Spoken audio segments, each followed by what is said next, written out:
السلام عليكم ورحمة الله وبركاته. حبايبي أهلا وسهلا بكم. النهاردة لقاء جديد وفيديو جديد هنعيد فيه تجديد الشنطة دي. مش هنعيد تدويرها، لا هنعيد تجديدها ونشوف الأجزاء اللي اتقشرت منها دي هنعمل فيها ايه. طبعا كلنا بنعاني من المشكلة دي. فالنهاردة عندي حل حلو وعملي ممكن تعملوه وفي منتهى السهولة والبساطة. وكمان ساعة ما تعوزوا تخلعوه برضو بمنتهى البساطة ممكن تخلعوه. الجلد اللي احنا بنقشره ده للأسف بيحصل للشنط الطبيعية أكتر من كمان من الشنط اللي جلدها صناعي، برغم إن بتبقى تمنها غالي جدا. ففي ناس بيقولوا إن احنا نقشر الجلد ونحوشه وندي الشنطة صبغة جديدة فيبقى شكلها كويس. بس أنا النهاردة فكرت إن احنا أيوة ممكن نحوش الجلد الأول، وبعد كده نبتدي نحط طبقة من القماش ده. انتوا عارفينه، كلنا عارفينه القماش ده بيتباع عند بتوع الخردوات وعند بتوع السبوع والحاجات دي. اسمه دانتيل، او ايوه هو دانتيل تقريبا. اللي يعرف اسم تاني مش عارفة والله. المهم ان احنا القماشة دي بتبقى شفافة جدا، بتظهر لون الحاجة اللي تحتيها. فلو حبيتي لو حبيتي انك انت مثلا تغيري لون الشنطة او تحطي مثلا قماشة نفس لون الشنطة او لون مختلف، ممكن تحطي جوه طبقة من الطبقات القماشة اللي انت عايزاها، فتبقى حل جميل جدا انك انت هتغيري لون الشنطة، وكمان انك انت هتعيدي استخدامها مرة تانية وتجديدها. فاللي يحب يعمل الفكرة الأولانية دي يعملها، واللي ما يحبش ما يعملهاش. أنا شخصيا عايزة أعملها بعد الفيديو إن شاء الله. هحاول إن أنا اظبطها واعملها بالطريقه دي. بس دلوقتي انا هقول لكم على الفكره اللي هي من غير لون، وبعد كده ابقى اعملها لكم في فيديو تاني، اخلع ده واركبها باللون الجديد ان شاء الله. فتبقى فكرة عملية جدا وحلوة جدا، وممكن تجددي عدد كبير جدا من الشنط على حسب مزاجك طبعا، ويبقى ألوانها مختلفة تماما، وتعمليها شنط ستايل وموضة وحلوة وجميلة جدا. اول حاجه خيطت الناحيتين بقى عباره عن حاجه مستطيله زيها زي اي كيس.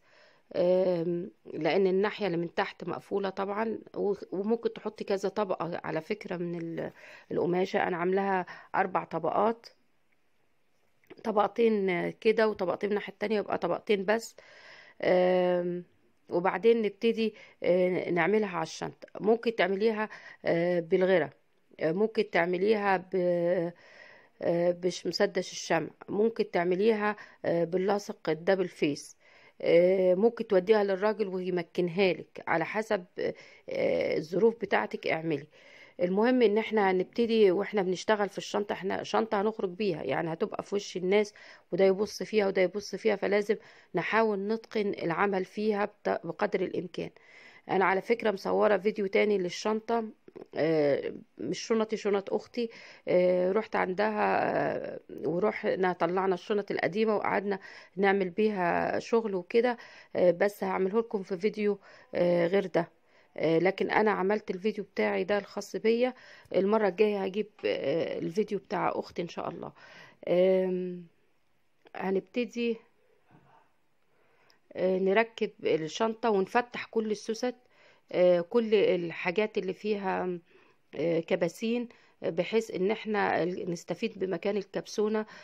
الكبسولة ما تعملوهاش ما تبوظهاش. وتحت السوست واشتغلي، ما تشتغليش فوق السوست ابدا، لان كده هتضيعي السوستة، مش هتنفع تتفتح.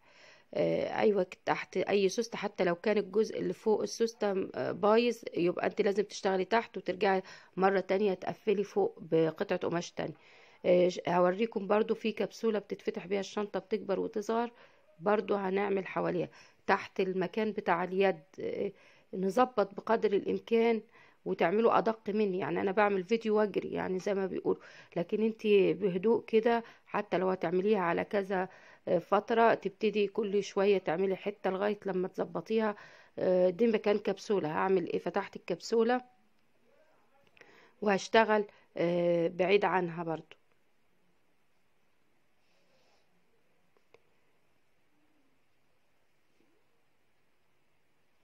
شايفين تحت الكباسين وما بشتغل، لان دي بترجع تتقفل وتصغر حجم الشنطة. طبعا انا عملت بخيط ابيض التقفيل اللي هو بتاع القماشة. انت طبعا اعملي بلون نفس لون الشنطة، انا عاملاه بابيض عشان يبان في التصوير. انت اشتغلي باللون الاساسي بتاع الشنطة طبعا، وممكن تقفليها بمسدس الشمع برضو.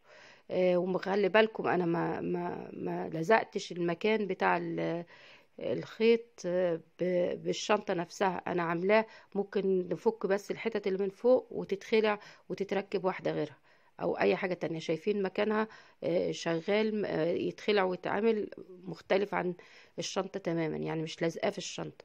شايفين الشنطة ابتدت تظهر انها تنضف شوية والحتت المقشرة ما تبانش.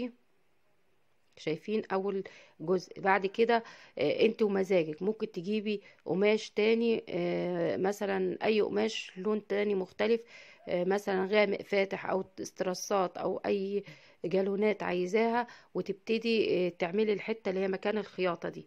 هتلميهم سوا كلهم كده، وعلى حسب فورمة الشنطة. يعني انا بعمل بفورمة شنطة مختلفة عن اللي عندك طبعا، فانت على حسب فورمة الشنطة حاولي تظبطي الشغل اللي عندك.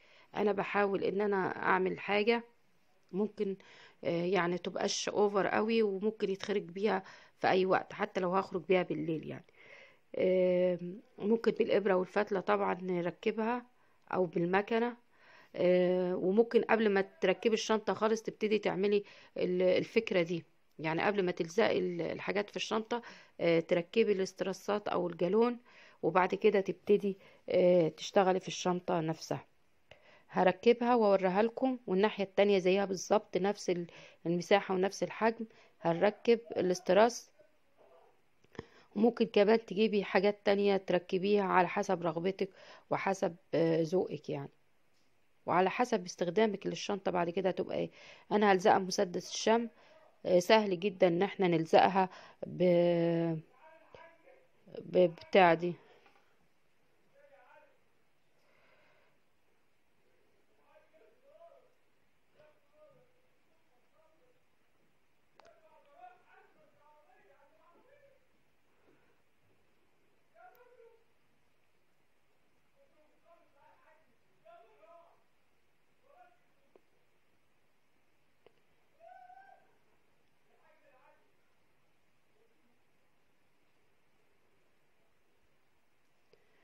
شايفين تحاولي تظبطيها كويس جدا، لان دي هتبقى الشكل اللي هيبقى باين في الاخر. طبعا دارت مكان الخياطة ودارت كل حاجة، وهتظبط الشكل بتاع الشنطة. نفس الحتة نعملها في الناحية التانية. وبرضو هنيجي على اليد ونحط برضو استرسات، وناخد بالنا هل اليد متقشرة ولا مش متقشرة. لو كانت متقشرة كلها يبقى لازم الاسترس يبقى مقاسها بالظبط، وممكن تعمليه يعني الناحيتين. وهنعمل برضو جزء من الاسترس على حافة الشنطة. الحتة دي برضو من الشنطة اللي هي بتبقى مكان اتصال الشنطة باليد بتاعتها، برضو عايزة تتحط بطريقة معينة. ممكن وانت بتركبي الجالون تحطيها الأول، وبعدين تبتدي تقفلي الشنطة وتقفليها من الناحية التانية. طبعا على حسب ذوقك هتشتغلي. بس أنا فكرتي الأساسية إن احنا نظبط الشنطة كويس ونداري التقشير اللي موجود في الشنطة. في ناس بتصبغ على فكرة مكان القشرة بتاعت الشنطة، بس يعني بحسها هيبقى شكلها مش حلو، وطبعا الجلد اللي مش موجود مش هيبقى باين، فيخلي الشنطة تفقد رونقها وجمالها. برضو الناحية التانية هنعملها كده. واحنا ايا كانت النهاية بتاعت الشنطة فهي احسن من رميتها. وطبعا مش هنرفع نديها لأي حد يستفيد بيها، لأنها تعتبر متقشرة جامد ومرمية. ومحدش يقول ان احنا يعني انا بيجي في الكومنتات يقول لك احنا نرمي الحاجة ولا نديها لحد وكده، لان اديت لحد يبقى ادي حاجه كويسه. دي اول حاجه.